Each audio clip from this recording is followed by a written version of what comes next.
Guys, lengan pendek terjadi resonansi, guys. Proses interferensi gelombang yang terjadi di dalam tabung udara ini, guys. Besar, guys. Assalamualaikum warahmatullahi wabarakatuh. Alhamdulillah bertemu lagi di channel Wawan Hitam. Hari ini saya ada di Laboratorium Pendidikan Fisika UGRIS. Guys, saya hari ini akan belajar tentang resonansi. Ternyata resonansi itu terjadi di sekitar kita. Jika kita mendengar suara petir, maka kadang kaca jendela kamar mandi kita juga ikut bergetar. Ini adalah fenomena resonansi. Ikut bergetarnya kaca karena ada sebagian dari suara petir itu yang memiliki frekuensi yang sama dengan frekuensi alamiah dari kaca jendela. Karena itu dia ikut bergetar. Nah, guys, di sini saya membawa satu alat yang khusus untuk mempelajari tentang resonansi.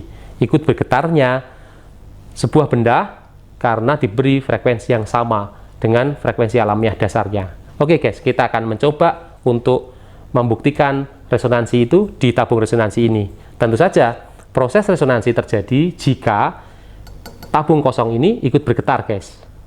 Dan itu akan terlihat dengan naiknya intensitas suara, guys. Perhatikan. Ini adalah audio function generator dengan keluaran 500 Hz. Ini adalah speaker yang mengubah elektrik menjadi mekanik. Ini adalah suara 500 Hz. Ini merambat di tabung resonansi. Ada dua, guys. Ini adalah tabung udara kosong, bisa naik turun, guys. Bisa saya naikkan dan turunkan dengan menaikkan dan menurunkan tabung putih. Dan ini adalah air yang akan nanti naik turun. Perhatikan, ini belum terjadi resonansi. Jika saya naikkan, guys, lihat intensitas suaranya, guys. Saya naikkan terus.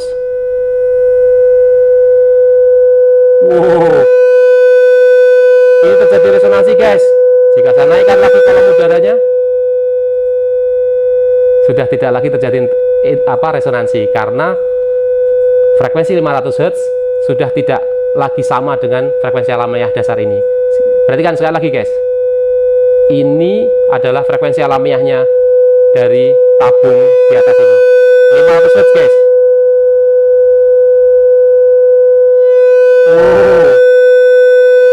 Ini adalah resonansi. Guys, yang terjadi adalah suara atau gelombang suara ini datang dan terpantul, guys. Ketika gelombang datang dan terpantul ini berinterferensi, guys, di kolom udara ini, maka perhatikan, jika terjadi pada titik di sini adalah konstruktif, maka terjadi proses resonansi.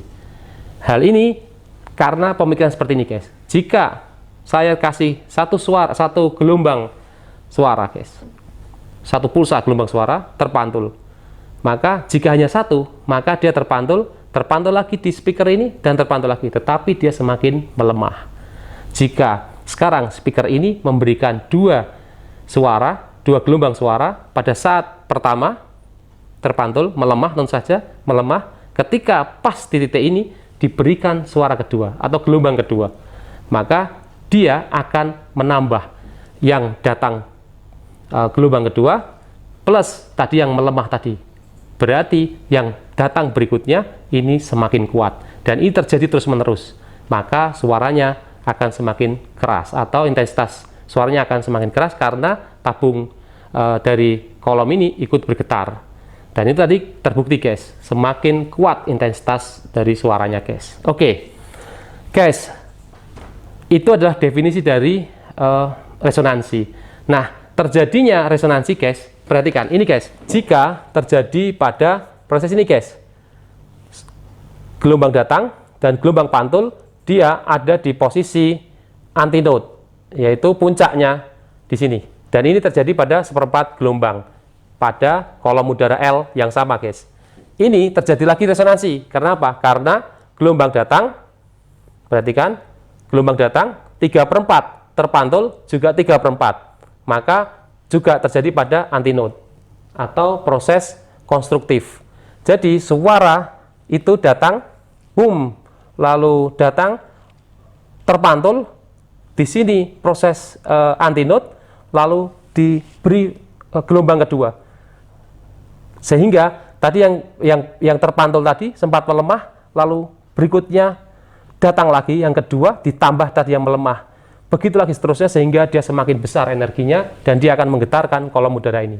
Hal itu tidak terjadi pada ini, guys.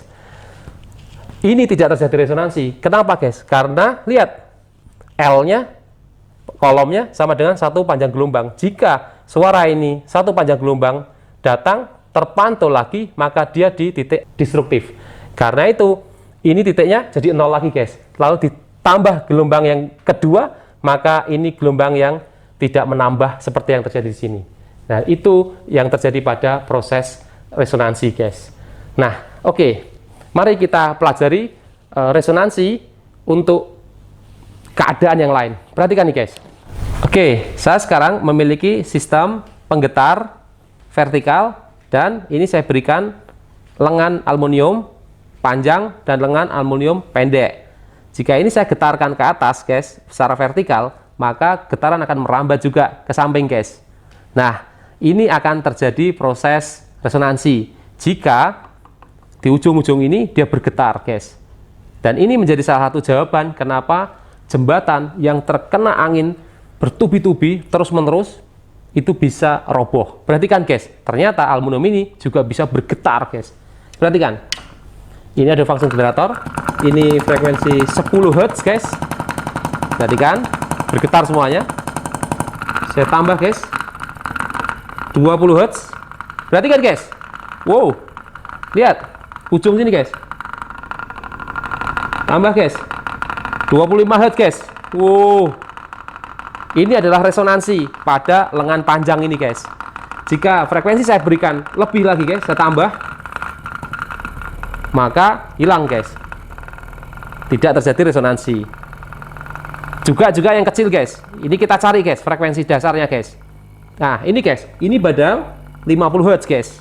Tadi lengan yang panjang bergetar pada sekitar 25 Hz. Ini 50 Hz, tidak terjadi resonansi, guys. Kita tambah frekuensinya, guys. Lihat, sekarang kita mencari untuk guys, lengan pendek terjadi resonansi, guys. Dan inilah jawabannya kenapa jembatan bisa roboh ketika terkena angin yang bertubi-tubi dengan frekuensi yang match atau alamiah dasar dari strukturnya, guys. Perhatikan, ini adalah resonansi, guys. Jika saya lebihkan frekuensinya melebihi frekuensi alamiah dasarnya, tidak terjadi getaran, guys, yang berarti seperti tadi, guys. Oke, lanjut, guys. Ini saya memiliki tabung dengan panjang tertentu, guys. Lalu saya kasih styrofoam, remah-remah styrofoam, guys.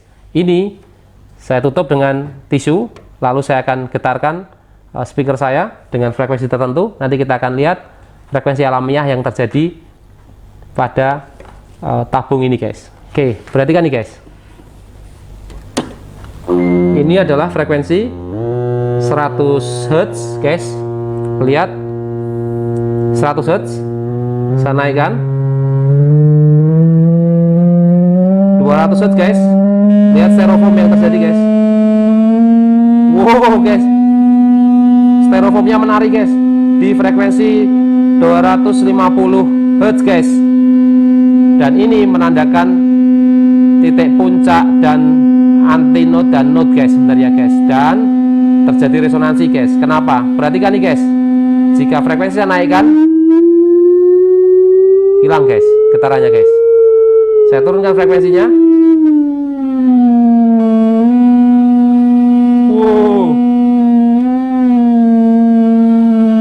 Dan ini bisa menandakan node dan antinode, guys. Proses interferensi gelombang yang terjadi di dalam tabung udara ini, guys. Wow, besar, guys. Oke, guys, itu adalah beberapa eksperimen hari ini belajar tentang resonansi, dan semoga ini bisa menambah pemahaman kita tentang resonansi. Saya akhiri, guys, jangan lupa klik subscribe. Assalamualaikum warahmatullahi wabarakatuh. Ciao.